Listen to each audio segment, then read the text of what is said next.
Hello student, आप सभी का आपके अपने YouTube चैनल एमवे स्टडी में स्वागत है।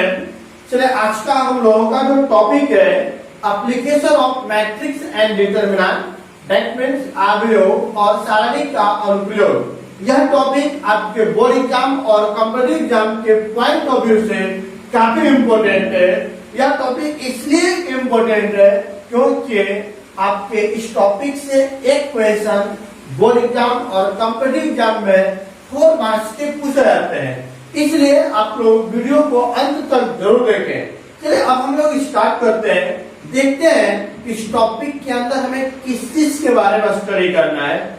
चलिए देखिएगा, समझेंगे। यहाँ पे आपको इस टॉपिक में कंसिस्टेंसी और इनकंसिस्टेंसी मतलब क्या होता है कि संगत निकाय और असंगत निकाय के बारे में स्टडी करना है। आपको इक्वेशन दिए रहेंगे, उसको सॉल्यूशन करके x, y, z वेरिएबल्स का वैल्यू निकालना है। तो कैसे निकालते हैं, आपको क्वेश्चन कैसा दिया रहता है समझेंगे। शॉर्ट में 2 मिनट में मैं थ्योरी इसका बता रहा हूँ, देखिएगा, बहुत इंपॉर्टेंट है। लेट सपोज आपको इक्वेशन दिया हुआ है, मान लेते हैं a1x plus b1y plus c1z बराबर क्या क्या हुआ है d1। उसके बाद मान लेते हैं कि a2x plus b2y plus c2z बराबर क्या हो गया d2। और एक इक्वेशन मान लेते हैं और a3x b3y c3z बराबर क्या है, मैंने मान लिया d3। अब कोई ये इक्वेशन क्या रहेगा, तो मैंने मान लिया equation number first, equation number second and equation number third. अब इक्वेशन मानने के बाद आपको बोला जाए कि इस इक्वेशन को सोल्व करके x, y, z का वैल्यू निकालें। देखते हैं कैसे निकालते हैं और कैसे सोल्व करेंगे। यहाँ पर देखिए, किसका कोफिशिएंट दिख रहा है, x का, और यह कोफिशिएंट दिख गया आपका y का, और यह कोफिशिएंट आपका दिख गया किसका, z का। तो एक मैं मैट्रिक्स लिखूंगा, क्लियर है। मैट्रिक्स के अंदर पहले x का कोफिशिएंट लिखेंगे, a1, a2 एंड क्या बन गया a3। उसके बाद y का कोफिशिएंट लिखेंगे b1, b2 एंड b3। उसके बाद z का कोफिशिएंट लिखा जाएगा और c1, c2 एंड c3। वो क्या मैट्रिक्स आपका है। अब उसके बाद देखते हैं एक मैट्रिक्स b लिखते हैं। b में क्या होता है, जो आपके RHS में वैल्यू होता है उसको मैट्रिक्स b के अंदर लिखते हैं। तो b के अंदर क्या होगा d1, d2 and d3, clear हुआ। एंड अब लास्ट में निकालते हैं एक मैट्रिक्स x लिखते हैं। तो x के अंदर कौन सा वैल्यू आएगा, देखिए यहाँ पे वेरिएबल क्या क्या दिया हुआ x, y और z। तो यहाँ पर लिख दिया मैंने x, y and z, clear हुआ। अब देखेंगे फाइनली यहाँ पर जो दिया हुआ है, या x बराबर क्या दिया हुआ है पे। यदि a और x में मल्टीप्लाई करेंगे तो यह आएगा और बराबर में b का वैल्यू यही आएगा। मतलब क्या, टोटल जो आपका इक्वेशन दिया हुआ है वह इस मैट्रिक्स का मल्टीप्लिकेशन होता है। इस मैट्रिक्स के मल्टीप्लिकेशन का जो आंसर आएगा वह यह इक्वेशन होता है। यहाँ तक तो मुझे समझ में आएगा। यदि मुझे इक्वेशन दिया रहेगा, इसको बोलते हैं सिस्टम ऑफ इक्वेशन, ठीक है। तो इक्वेशन दिया रहेगा तो उससे मैं एक मैट्रिक्स निकालूंगा, एक मैट्रिक्स बी निकालूंगा और मैट्रिक्स एक्स निकाल लेंगे। मैट्रिक्स ए में क्या होता है, एक्स का कोफिशिएंट, वाई का कोफिशिएंट, जेड का कोफिशिएंट। और मैट्रिक्स बी में क्या होता है, जो RHS में वैल्यू दिया रहता है उसी को लिखते हैं। और एक्स के अंदर क्या लिखते हैं हम लोग, जो भी आपको वेरिएबल दिया रहेगा। यदि लेट सपोज आपको 2 ही वेरिएबल दिया गया हो, 2 ही इक्वेशन दिया गया हो, यहाँ पर सिर्फ x और y ही लिखते हैं। यहाँ पर 3 वेरिएबल है, इसलिए तीनों को लिखा गया है, क्लियर बा। अब इम्पोर्टेंट चीज इसमें यह है कि नोट में इसको नोट भी कर लीजिएगा आप लोग। यदि दिए गए मैट्रिक्स A क्या डिटरमिनेंट निकाला जाए, मैट्रिक्स A का डिटरमिनेंट, यदि डिटरमिनेंट का वैल्यू क्या आ जाए, 0 हो जाए, तब क्या होता है, पहला नंबर में बोलेंगे कि आपका सिस्टम जो है कंसिस्टेंट है,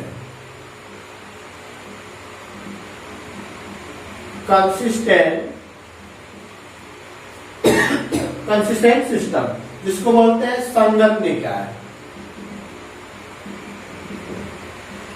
क्लियर बात। दूसरा नंबर में बोलेंगे इनवर्टिबल होगा।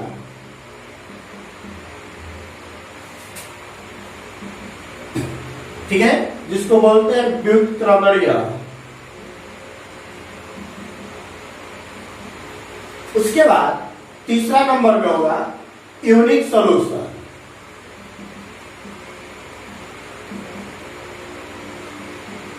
मतलब क्या होगा? यूनिक सॉल्यूशन मतलब केवल एक हल होता है, एक हल। ठीक है, और उसके बाद अब देखिए यहाँ पे, जब भी डिटर्मिनेंट का वैल्यू शून्य के बराबर नहीं होगा तो क्या बोलेंगे? Consistent system. दूसरा में क्या बोलेंगे? इनवर्टिबल होगा। तीसरा में क्या बोलेंगे? यूनिक सॉल्यूशन होगा। मतलब क्या? उसका केवल एक हल निकलेगा। किसका हल? एक्स, वाई और जेड का। क्लियर है? अब केस अब दूसरा हो जाएगा। यहाँ पर देखिए, यदि आपका डिटर्मिनेंट का वैल्यू शून्य हो जाए, क्या हो जाए? शून्य होगा, तब ऐसे केस में हम लोग दो तरह का केस निकालते हैं। केस नंबर फर्स्ट, और यहाँ पर मैं लिख दे रहा हूं, और केस नंबर सेकेंड। ठीक है, अब इसमें क्या निकालते हैं? पहले केस में एडजॉइंट ऑफ ए इनटू क्या निकालेंगे? बी।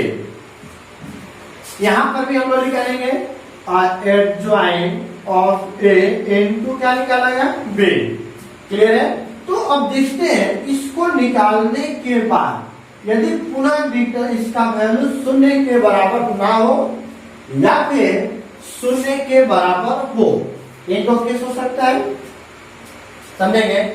डिटरमिनेंट का वैल्यू शून्य नहीं होगा तो कंसिस्टेंट होगा, इनवर्टिबल होगा, और उसका सॉल्यूशन निकलेगा। तो उसका सॉल्यूशन निकाल करके एक्स, वाई, जेड का वैल्यू हम लोग निकालते हैं। यदि डिटरमिनेंट का वैल्यू शून्य हो जाए तो हम लोग क्या करते हैं? Adjoint of A into B निकालेंगे। यदि इसका वैल्यू शून्य के बराबर नहीं होगा तो बोलेंगे पहला नंबर में कि इनकंसिस्टेंट।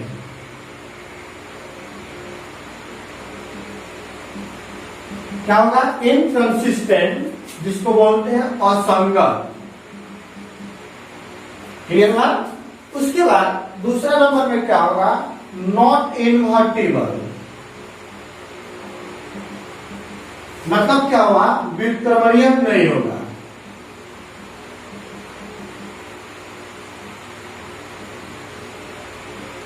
क्लियर हुआ? अब उसके बाद यदि adjoint of A into B का वैल्यू भी शून्य हो जाए, तब क्या बोलेंगे? आप बोलिए कंसिस्टेंट तो हुई है क्या? इनकंसिस्टेंट तो हुई है क्या? तो इसमें क्या होगा? इसमें क्या होता है?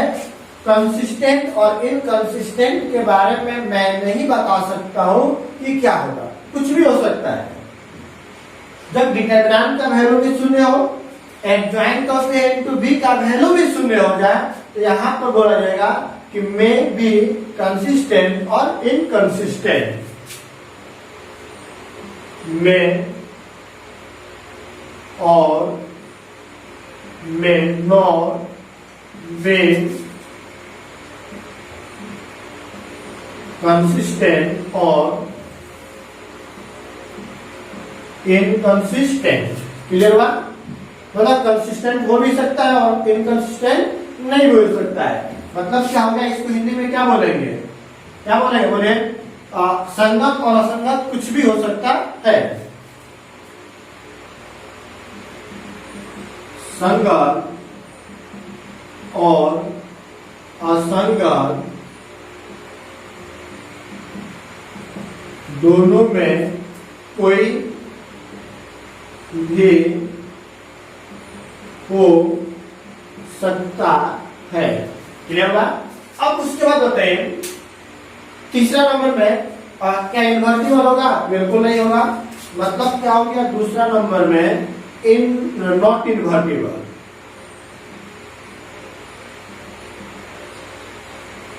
और लास्ट में क्या होता है, सबसे इंपोर्टेंट चीज, यहाँ पे कोई सोल्यूशन था, केवल एक सोल्यूशन। यहाँ पे आप देखिएगा इसमें लिखता है नो सोल्यूशन। मतलब डिटरमिनेंट का वैल्यू शून्य ना हो, adjoint of A into B का वैल्यू शून्य के बराबर ना हो, तो इसमें नो सोल्यूशन होता है। यदि यह भी शून्य होता है तो इनफाइनाइट सोल्यूशन। क्या हो जाएगा? इनफाइनाइट। क्लियर है? कोई डाउट इसमें? यह आपका होल थ्योरी था application of matrix and determinant का। 1 मिनट में मैं फिर से शॉर्ट रिवीजन कर रहा हूं, आप लोग समझिएगा। पहले आपको समीकरण दिया जाएगा, उससे पूछा जाएगा कि संगत है या नहीं है, आपको उसे बताना है। तो बताइए, मैंने उस केस में डिटरमिनेंट को निकालने से पहले मैट्रिक्स निकाल लिया एक्स वाई जेड का गुणांक से। निकालने के बाद उसके डिटरमिनेंट का वैल्यू निकालेंगे। यदि डिटरमिनेंट का वैल्यू शून्य नहीं होगा तो बोलेंगे कि संगत निकाय है, कंसिस्टेंट है। यदि डिटरमिनेंट का वैल्यू शून्य हो जाएगा तब क्या करेंगे कि adjoint of A into B निकालेंगे। एडजॉइंट ऑफ ए निकालना तो सीख चुके हैं, तो इसको निकालने के बाद यदि वह शून्य के बराबर नहीं होगा तो बोलेंगे इनकंसिस्टेंट है, असंगत है। यदि यह भी शून्य के बराबर हो जाए तो बोलेंगे कि कंसिस्टेंट और इनकंसिस्टेंट दोनों में से कुछ भी हो जाएगा, उसके बारे में हम बतला नहीं सकते हैं। क्लियर बात? तो डाउट इसमें? चलिए, अब इसमें जो कॉम्पिटिटिव एग्जाम में पूछता है कि सिस्टम दिया जाएगा और बोला जाएगा कि इसमें कितने सॉल्यूशन है, इसके कितने हल हो सकते हैं। यदि डिटरमिनेंट का वैल्यू शून्य होगा तो सिर्फ कितना हल होगा? एक हल होगा, यूनिक सॉल्यूशन होगा। लेकिन यदि adjoint of A into B का वैल्यू शून्य के बराबर ना हो तो उसका नो सॉल्यूशन, मतलब कोई सॉल्यूशन नहीं होगा। यदि adjoint of A into B का वैल्यू शून्य के बराबर हो जाए तो उसमें क्या होगा? Infinite number of solution. अब एक बात आपके माइंड में आ रहा होगा कि हम बोलेंगे कि डिटरमिनेंट का वैल्यू शून्य के बराबर नहीं है तो केवल एक ही हल है, सॉल्यूशन कैसे करेंगे हम? यह तो नहीं पता चला। तो इसको सॉल्यूशन करने के लिए नंबर 4 में लिखते रहेंगे कि x बराबर लिखा जाएगा a इनवर्स इनटू b। जैसे इसको सॉल्यूशन करेंगे तो आपको x, y और z का वैल्यू निकल जाएगा, जो कि आपका केवल और केवल एक ही सॉल्यूशन निकलेगा। क्लियर है? स्टार्ट किया जाए। चलिए, दिया हुआ है आपका classify the following system of equation as consistent और इनकंसिस्टेंट। मतलब संगत और असंगत के बारे में आपको क्लासिफाई करना है, बताना है कि कौन सा इक्वेशन संगत है और कौन सा असंगत है। तो चलिए देखते हैं हम लोग। पहला नंबर में आपको क्या दिया हुआ है?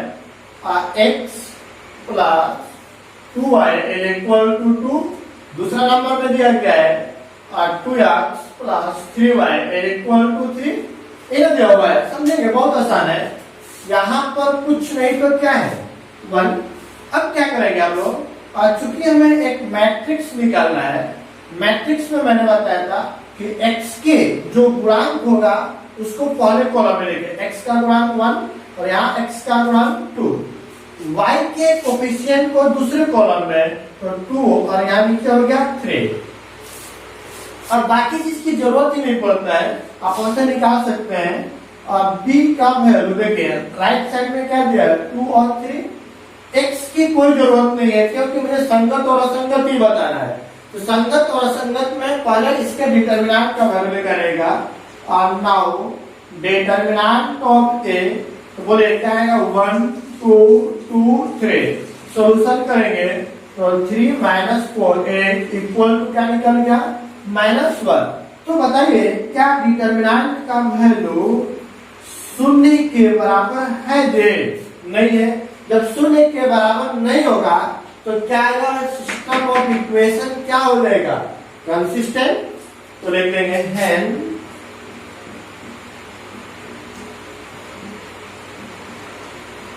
System of equation is consistent clear बात? नहीं। अब याद रखें जैसे डिटरमिनेंट का वैल्यू शून्य नहीं होगा तो आपका दिया गया समीकरण लिखा है क्या हो जाएगा, संगत होगा। कोई डाउट इसमें किसी को?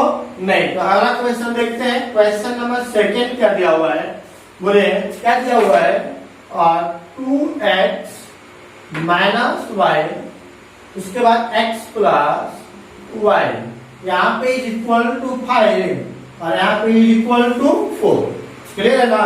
चलिए अब देखिए यहाँ पर भी कुछ नहीं तो क्या है 1, और यहाँ पर भी कुछ नहीं तो क्या होगा 1 ही होगा, मतलब यहाँ भी 1, यहाँ पर भी 1।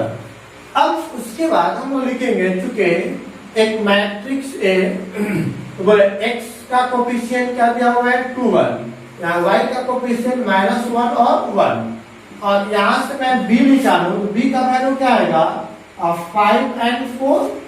क्लियर हुआ ना? अब देखते हैं यहां से निकालिए इसके डिटरमिनेंट का वैल्यू नाउ। तो क्या होगा डिटरमिनेंट का वैल्यू, बोलिए तो determinant of a equal to 2 -1 1 and 1। Solution करिए तो 2 माइनस, यहाँ पे माइनस माइनस प्लस, और 2 और 1 कितना निकल गया 3। क्या डिटरमिनेंट का वैल्यू शून्य के बराबर है? ये नहीं है। तो लिखेंगे चूंकि डिटरमिनेंट का वैल्यू नॉट इक्वल टू शून्य। जब शून्य नहीं होगा तो क्या हो जाएगा, सिस्टम ऑफ इक्वेशन कंसिस्टेंट होगा, या बोलेंगे संगत होगा। क्लियर है? यहाँ तक कोई डाउट इसमें किसी को? नहीं। चलिए अब अगला नंबर देखते हैं हम लोग। तीसरा नंबर, इसको बताते हैं संगत है या नहीं, देखते हैं। चलिए अब सोल्यूशन करते हैं, देखते हैं। यहाँ पर कुछ नहीं दिया हुआ है तो क्या दिया हुआ है 1। अब मैं यदि लिखूं matrix A is equal to x का कोफिशिएंट 1 और 2, y का कोफिशिएंट 3 और 6, और यहाँ से मैं यदि b लिखूं तो 5 और क्या निकल जाएगा 8। क्लियर है? अब यहाँ पर मैं डिटरमिनेंट इसका निकाल लूं तो determinant of A is equal to क्या लिखेंगे 1 3 2 6। तो बोले यहाँ पर 6 - 6 इज इक्वल टू 0। तो अब बताइए यहाँ पे डिटरमिनेंट का वैल्यू मैंने निकाला तो क्या 6 के बराबर आ गया 0 के बराबर। मैंने क्या बताया था, जब डिटरमिनेंट का वैल्यू शून्य हो जाए तब क्या करते हैं हम लोग कि adjoint of a into b निकालते हैं।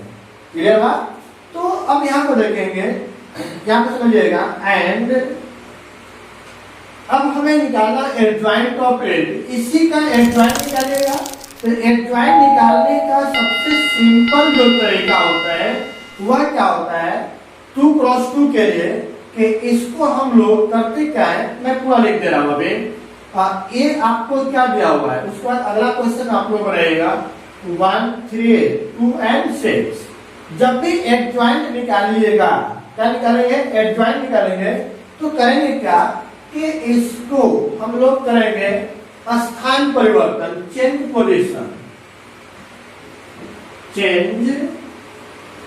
पोजीशन, क्लियर बात? और यहां पर जो वैल्यू दिया रहा था उसका साइन चेंज करेंगे, साइन चेंज। क्लियर बात? तो अब देखिए जैसे निकालिएगा तो क्या बन जाएगा, इसलिए एडजॉइंट ऑफ ए बराबर, अब बताइए इन दोनों का स्थान परिवर्तन करिए तो 1 के जगह पर 6 और 6 के जगह पर 1 मैंने लिख दिया। इन दोनों का चिन्ह परिवर्तन करें तो यहाँ प्लस में है तो माइनस में, और ये भी प्लस में है तो माइनस में, अब माइनस में रखा तो प्लस में। क्लियर बा? अब नाउ देखिएगा, हमें क्वेश्चन थ्योरी में मैंने क्या बताया था, जब डिटरमिनेंट का वैल्यू शून्य हो जाए तो हम लोग निकालते हैं adjoint of a into b। मैंने बोला था निकालने के लिए, तो बोले एडजॉइंट का वैल्यू क्या दिया हुआ है 6 3 -2 और 1 इनटू b का वैल्यू क्या दिया हुआ है, बोले तो 5 और 8, तो बोले 5 और 8। अब सॉल्यूशन करते हैं। देखिए आप 5 6 5 23 प्लस 38 है 24। अब दूसरा को पहला कॉलम 5 बना के -10 अब प्लस कितना निकल गया 8। तो 30 और 24 जोड़ेंगे तो आ गया 54। यहाँ पर आ गया 2। क्या यह 0 के बराबर है? नहीं, क्योंकि 0 0 तो नहीं है। तो देखेंगे चूंकि adjoint of A and to B not equal to 0। जब 0 के बराबर नहीं है तो क्या होगा? इनकंसिस्टेंट, मतलब क्या हो गया? असंगत निकाय। कोई डाउट इसमें नहीं किसी को? नहीं। तो समझ में आ गया कि डिटरमिनेंट का वैल्यू शून्य के बराबर नहीं होता, तो यही पर लिख देते हैं कंसिस्टेंट। जब शून्य हो गया तो पहले निकालेंगे एडजॉइंट, फिर एडजॉइंट निकालने के बाद adjoint of A into B करेंगे। यदि यह भी शून्य के बराबर नहीं आएगा तो बोलेंगे इनकंसिस्टेंट, और यह भी शून्य के बराबर आ जाता तो बोलते हैं ना तो कंसिस्टेंट ही है ना ही इनकंसिस्टेंट, कुछ भी बताना संभव नहीं होता। क्लियर बात? अगला क्वेश्चन देखिए हम। चलिए अब नंबर 4 देखते हैं। चलिए देखते हैं। अब तो क्वेश्चन नंबर 4 5 और 6 3 सिस्टम ऑफ इक्वेशन में दिया हुआ है। चलिए दिया हुआ है x + y + z = 1, 2x + 2y + 2z = 2। इसको मान लेते हैं इक्वेशन नंबर फर्स्ट सेकंड। यहाँ पर x + ay + 2az = 4। यहाँ पर कुछ चीजें कॉमन है, उसको कॉमन निकाल लेते हैं। और a इनटू क्या बचेगा? x + y + 2z बराबर क्या हो गया? 4। इसको इधर भेज दीजिए तो आएगा x + y + 2z बराबर 4/a। इसको मान लेते हैं समीकरण नंबर क्या चाहिए? अब देखिए हम लोग अब इसके बाद क्या लिख देते हैं, चूंकि a तो बोले a में क्या होता है? x का कोफिशिएंट यहाँ पर कुछ नहीं तो 1, यहाँ पे क्या आ गया 2, और लास्ट में क्या है? कुछ नहीं तो 1। क्लियर ना? चलिए y का कोफिशिएंट बोले 1, यहाँ पर y का कोफिशिएंट 3, और यहाँ पर y का कोफिशिएंट कुछ नहीं तो 1। यहाँ पर z का कोफिशिएंट 1, z का कोफिशिएंट 2, और यहाँ पर z का कोफिशिएंट 2। क्लियर हुआ? और उसके बाद हम लोग को लिखना है मैट्रिक्स बी में क्या होता है? आरएचएस में जो वैल्यू दिया गया हो, क्या दिया? बोले पहले समीकरण में 1, दूसरे में 2, तीसरे में 4/a हो गया। अब हम निकालते हैं इसके डिटरमिनेंट का वैल्यू। तो देखते हैं इसके डिटरमिनेंट का वैल्यू क्या आता है। नाउ बोले determinant of a is equal to क्या दिया हुआ है? 1 1 1 1 1 1 2 3 2, तो 2 3 2 1 1 2 1 1 2। है ना? चलिए अब सॉल्यूशन करते हैं। यहाँ पर देखिए प्लस माइनस और क्या आ जाएगा? प्लस। सॉल्यूशन करिए तो 1 उसी के कॉरस्पॉन्डिंग रो कॉलम डिलीट करिए। 3 2 1 2, तो 3 2 1 2 ये हो गया। फिर प्लस के बाद -1 इसी के कॉरस्पॉन्डिंग रो कॉलम डिलीट करिए। 2 2 1 2 2 2 1 2 है ना? फिर लास्ट में क्या दिया है? +1 इसके कॉरस्पॉन्डिंग रो कॉलम डिलीट करें। 2 3 1 1, तो 2 3 1 1 ये ना होगा। चलिए अब यहाँ पे सॉल्यूशन करते हैं। 1 इनटू 3 गुना के 6 -2 -1 इनटू 4 -2 +1 इनटू 2 -3। तो बोले 1 इनटू कितना आएगा? 4 -1 इनटू 2 +1 इनटू यहाँ पे क्या आ गया? -1, तो आ गया आपका 4 -2 और -1। सॉल्यूशन करने के क्या निकलेगा? 1। किसका वैल्यू आ गया? डिटरमिनेंट का वैल्यू। क्या डिटरमिनेंट का वैल्यू शून्य के बराबर है? नहीं है। तो लिखेंगे चूंकि डिटरमिनेंट का जो वैल्यू है नॉट इक्वल टू शून्य, जब शून्य के बराबर नहीं होगा तो आपका दिया गया सिस्टम, दिया गया इक्वेशन, दिया गया समीकरण क्या हो जाएगा? कंसिस्टेंट या संगत निकाय। लिख देते हैं। क्लियर? याद रखना चाहिए। चलिए अब हम लोग आगे देखते हैं। चलिए देखते हैं क्वेश्चन नंबर 5। यहाँ पे x y z का टर्म है, लेकिन यहाँ पे x का टर्म नहीं है और यहाँ पर z का टर्म नहीं दिया हुआ है। तो समझेंगे यहाँ पे बोले चूंकि क्या दिया हुआ है? 3x minus y minus 2z is equal to 2। Equation number first. यहाँ पर x का टर्म नहीं है तो लिख सकते हैं 0 into x ten plus 2y minus Z बराबर माइनस 1। यहाँ पर देखिए x के सामने लिखिए 3x माइनस 5y और z का टर्म नहीं है तो इसको लिख सकते हैं क्या चीज 0 इंटू जेड बराबर क्या हो जाएगा 3। 2 and 3 क्लियर है तक? तो डाउट इसमें नहीं। तो अब यहाँ पे मैं लिखता हूँ मैट्रिक्स। तो A बराबर क्या आएगा बोले x का कोफिशिएंट 3 0 3, y का कोफिशिएंट -1 2 और -5, z का कोफिशिएंट -2 -1 एंड क्या आएगा 0। उसके बाद मैट्रिक्स B लिखिए तो क्या बन गया 2 -1 एंड 3। क्लियर है? अब इसके डिटरमिनेंट का वैल्यू निकालिए। तो नाउ बोले determinant of A is equal to क्या होगा बोले तो सॉल्यूशन करेंगे 3 -1 -2 0 2 -1 3 -5 एंड 0 ए ना जे सॉल्यूशन करेंगे तो क्या आता है प्लस माइनस एंड क्या लिखते हैं प्लस। तो बोलिए अब +3 उसी के कोरस्पोंडिंग रो कॉलम डिलीट करिएगा तो 2 -1 -5 एंड 0। उसके बाद माइनस संख्या भी दिया है -1 इसी के कोरस्पोंडिंग रो कॉलम डिलीट करिए 0 -1 यहाँ पर 3 और 0। उसके बाद लास्ट में -2 तो बोलिए इसके कोरस्पोंडिंग रो कॉलम डिलीट करें 0 2 और क्या आएगा 3 -5। अब सॉल्यूशन करते हैं देखते हैं क्या आता है। बोले यहाँ सॉल्यूशन करेंगे तो क्या निकल गया 3 into बोले यहाँ पे मल्टीप्लाई करें 0 माइनस फॉर्मूला में और ये माइनस माइनस प्लस 5 into 1 5 फिर माइनस माइनस कितना गया +1 और इसको मल्टीप्लाई करें 0 फॉर्मूला में माइनस और यहाँ पर आ गया -3 फिर -2 है ना। चलिए अब यहाँ पे देखिए इसको मल्टीप्लाई करें 0 माइनस 3 गुना के 6। अब देखते हैं क्या आता है प्लस माइनस -15 माइनस माइनस +3 और माइनस माइनस प्लस 6 गुना के 12। तो बोले अब 15 - 15 बराबर 0। तो ये किसका वैल्यू निकल गया डिटरमिनेंट का। जब बताइए डिटरमिनेंट का वैल्यू यदि 0 के बराबर हो जाए जब डिटरमिनेंट का वैल्यू 0 हो गया तो क्या मैं इनकंसिस्टेंट डायरेक्ट लिख सकते हैं? बिल्कुल है। अब इसके बाद हमें निकालना रहता है एडजॉइंट। नाउ अब बताइएगा एडजॉइंट कैसे निकालते हैं।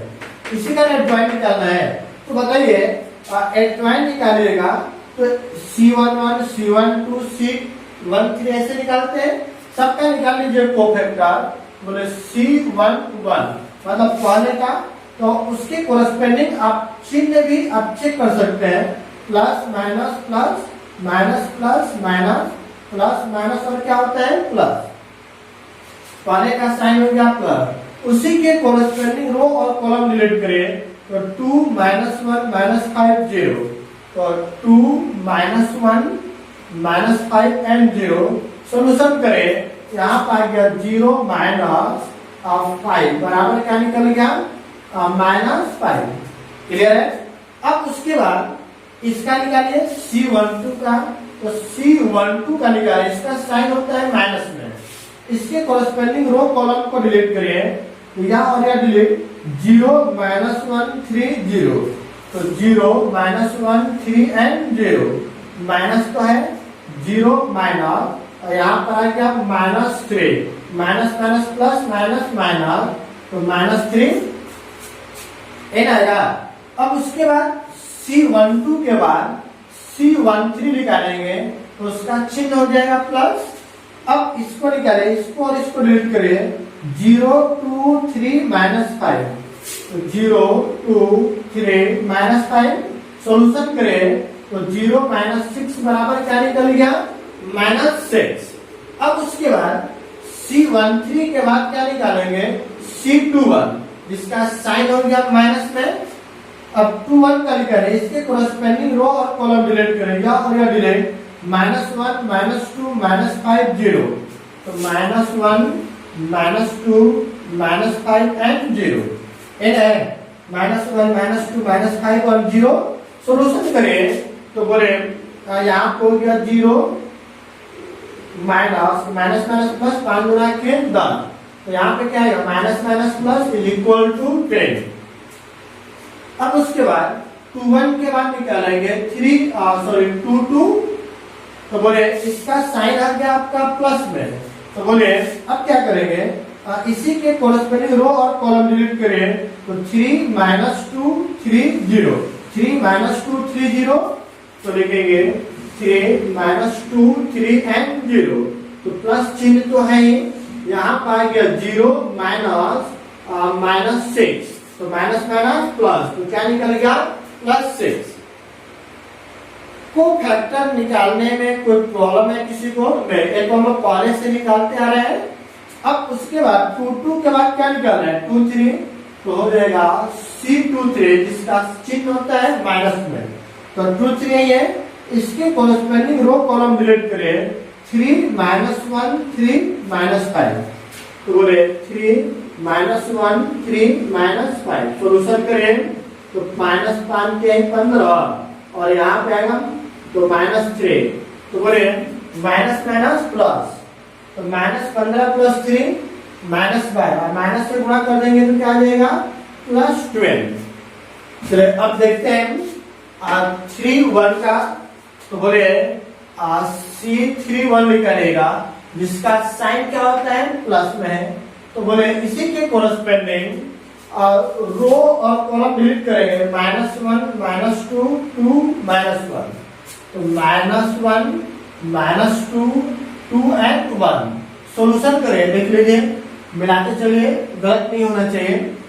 यहाँ पर देखिए -1 दिया हुआ है, -1 -2 2 और -1, सोल्यूशन करें तो बोले क्या आएगा माइनस माइनस प्लस 1 माइनस, अब यहाँ पे 2 गुना के -4 माइनस माइनस प्लस, तो आ गया 5। 31 के बाद क्या निकालना है 32, जिसका चिन्ह होता है माइनस में, तो 32 ही है, रो और कॉलम को डिलीट करेंगे, यह डिलीट हो गया 3 -2 0 -1, तो 3 -2 0 एंड -1, तो बोले -2 पहले से यहाँ पे सोल्यूशन करेंगे -3 और ये हो गया 0, माइनस माइनस कितना निकल गया +3। 3 2 के बाद 3 3 निकाल ले, तो 3 3 निकालिएगा, जिसका चिन्ह होता है प्लस में, तो यह और यह डिलीट हो गया, तो 3 -1 0 2, तो निकाले 3 -1 0 एंड 2, सोल्यूशन करेंगे तो बोले 3 गुना के 6 -0 बराबर 6। क्लियर है ना। चलिए अब हमें निकालना है एडजॉइंट, तो बोले एडजॉइंट ऑफ ए बराबर क्या होता है, सीरियल से लिखते चलिए, बोले -5 -3 -6 10 6 12 और क्या दिया हुआ है 5 3 6, और टोटल का क्या होता है डैश, डैश का मतलब क्या होगा, रो को कॉलम और कॉलम को रो में चेंज करेंगे, तो पहला रो पहले कॉलम में है, तो -5 -3 -6, यहाँ पर आएगा 10 6 12 5 3 एंड 6, यह क्या निकल गया आपका एडजॉइंट। लेकिन हमें एडजॉइंट ही सिर्फ नहीं निकालना है, अब हमें निकालना है adjoint of A into B, A ना, तो बोले एडजॉइंट ऑफ ए का वैल्यू तो निकल गया -5 -3 -6 और 10 6 एंड 12 5 3 एंड 6, है ना। अब बी का वैल्यू क्या दिया हुआ है 2 -1 3, तो लिखते हैं 2 -1 एंड 3, सोल्यूशन करेंगे तो बताइए क्या आएगा, देखिएगा फर्स्ट रो फर्स्ट कॉलम 5 गुना के -10, यहाँ फिर आ गया 10 -10 और 5 3 15। उसके बाद यहाँ पर देखिए सेकेंड रो फर्स्ट कॉलम 3 गुना के -6 और यहाँ पर आ गया -6 और 3 3 के 9, 6 गुना के -12 और 6 3 18। सॉल्यूशन कर लीजिए, देखिए क्या आता है। और -10 -20 प्लस 15 तो आ गया -5, 6 6 12 में से 9 घट गया, -3 24 में से 18 घट गया, -6। क्या यह adjoint of A into B का वैल्यू शून्य के बराबर है? नहीं, चूंकि adjoint of A into B not equal to 0। जब 0 के बराबर नहीं होगा तब तो इनकंसिस्टेंट हो गया, तो लिख देंगे hence it is inconsistent, मतलब असंगत। कोई डाउट इसमें किसी को? क्लियर है? तो अब देखें, यदि डिटर्मिनेंट का वैल्यू शून्य नहीं होता तो कंसिस्टेंट शून्य हो जाए तो आपको निकालना पड़ेगा एडजॉइंट और उसके बाद adjoint of A into B. तब यदि वह शून्य के बराबर नहीं होगा तो इनकंसिस्टेंट। यदि शून्य हो जाता तो बोलते कि कंसिस्टेंट और इनकंसिस्टेंट दोनों में से कुछ भी हो सकता था। क्लियर हुआ? चलिए एक लास्ट क्वेश्चन देखते हैं, क्वेश्चन नंबर 6। चलिए देखते हैं क्वेश्चन नंबर 6। आपको दिया हुआ है 5x - y + 4z = 5। ये आपको 3 इक्वेशन दिया हुआ है और तीनों इक्वेशन को सोल्व करके आपको कंसिस्टेंट और इनकंसिस्टेंट बताना है। तो सबसे पहले लिखेंगे, चूंकि मैट्रिक्स ए में x का कोफिशिएंट 5 2 5, y का कोफिशिएंट -1 3 एंड -2, z का कोफिशिएंट 4 5 एंड 6 एन आएगा। और उसके बाद मैट्रिक्स बी में क्या दिया हुआ 5 2 -1। क्लियर है? चलिए अब सॉल्यूशन करेंगे। तो नाउ इसका डिटर्मिनेंट का वैल्यू निकालिएगा। तो डिटर्मिनेंट का वैल्यू 5 -1 4 2 3 5 5 -2 एन क्या आएगा 6। अब देखें यहाँ पे प्लस माइनस एन क्या आएगा प्लस। सॉल्यूशन करेंगे तो 5, अब बोले उसी के कोरस्पेंडिंग रो कॉलम डिलीट करें तो 3 5 -2 एंड 6, फिर माइनस यहाँ पर आ गया -1, इसी के कोरस्पेंडिंग रो कॉलम डिलीट करें तो 2 5 5 एंड 6, फिर क्या आ गया +4, यहाँ पर डिलीट करिए तो आ गया 2 3 5 -2 एन होगा। चलिए अब सॉल्यूशन करते हैं, देखते हैं क्या आता है। बोले 5 into बोले 36 18 माइनस 5 गुना के 10 माइनस में, फिर माइनस माइनस प्लस 6 गुना के 12 माइनस 25 -25 है ना, +4 into यहाँ पे क्या आएगा 2 गुना के -4 माइनस 5 के 15। तो सॉल्यूशन करेंगे तो 5 into माइनस माइनस प्लस 28 10 और 18 28 प्लस यहाँ पे 12 में 25 घटेगा तो आ जाएगा -13 और यहाँ पर क्या आएगा 4 into बोले -19 प्लस है। तो अब सॉल्यूशन करते हैं तो इसको मल्टीप्लाई करें 140 -13 -76, इन सबको सोल्व करें तो 140 यहाँ पे 36 9 और 7 1 8। अब बोले 10 में से 9 गया 1, ये बचेगा 13 में से 8 गया 5। तो ये डिटर्मिनेंट का वैल्यू लेकर गया। क्या डिटर्मिनेंट का वैल्यू शून्य के बराबर है? नहीं, लिखेंगे चूंकि डिटर्मिनेंट का value not equal to 0, hence it is consistent, मतलब क्या हो गया संगत। क्लियर है ना? कोई डाउट यहाँ तक किसी को? नहीं। तो आज हमने जो पढ़े सिर्फ संगत और असंगत के बारे में पढ़े कि कौन सा आपका सिस्टम संगत है और असंगत है।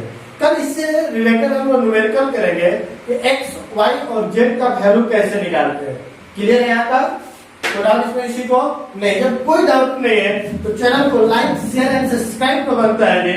चलिए फटाफट सभी लोग चैनल को लाइक करें और कमेंट करके बताएं। साथ ही साथ जो स्टूडेंट अभी चैनल पर नए हैं तो पहले चैनल को सब्सक्राइब करें और बेल आइकन जरूर दबाएं। Thank you.